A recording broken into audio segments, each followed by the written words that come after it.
దయ్యాలు పిచాచలని ఈ సొసైటీని నాశనం చేస్తున్నారు ఇలాంటి వాళ్ళు. ఆత్మలే లేవంటారా? లేవనే చెప్తున్నాను కదా.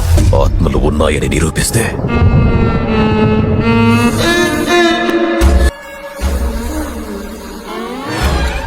ఇప్పుడు ఓపిక పడితే దీనికి పట్టిన ఆత్మ వదిలిపోతుంది, లేదంటే మీరంతా పోతారు.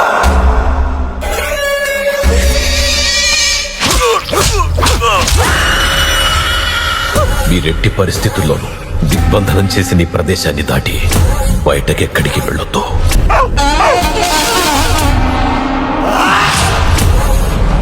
నుదురు కాలిపోతుంది, వదలరా.